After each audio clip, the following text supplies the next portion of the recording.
natin yan mga idol kasi pag hindi natin dinalaw yan, katulad yan namumutok yan pag hindi natin basta haluin.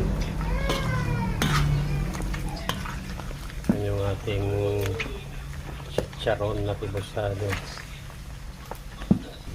Cooking time guys. Ayan ang ating ribosado na kinukuha na natin yun ng mantika. Namumutok mga idol, kaya kailangan talaga haluin yan kasi pag hinayaan mo yan na ilang minuto lang, segundo lang yan na maiwanan mo, pag hinalo mo yan ulit namumutok na yan mga idol. Yung mga idol malapit na yan maluto, nag-iiba na ang kanyang kulay. Pag medyo nag golden brown na yan, hanguin na natin. Hindi natin pwedeng masobrahan sa luto yan mga idol kasi iliit na ng gusto. So ano yung tama lang, maya maya hanguin na natin yan mga idol.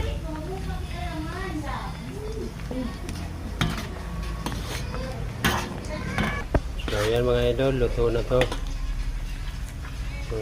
Luto na to mga idol. Natay ko na nga po, hahanguin lang natin to. So yan mga idol, hanguin na natin.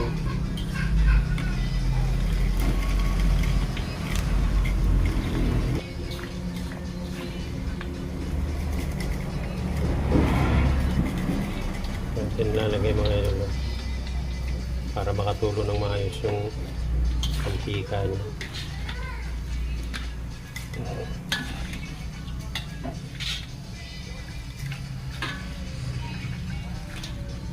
So ayan mga idol, ito na yung ating chicharon ribosado. Ayan na siya. So maraming mantika ang ating nakuha. Ayan, halos isang ano yan may 1 litro yan mga idol na mantika. So marami na tayong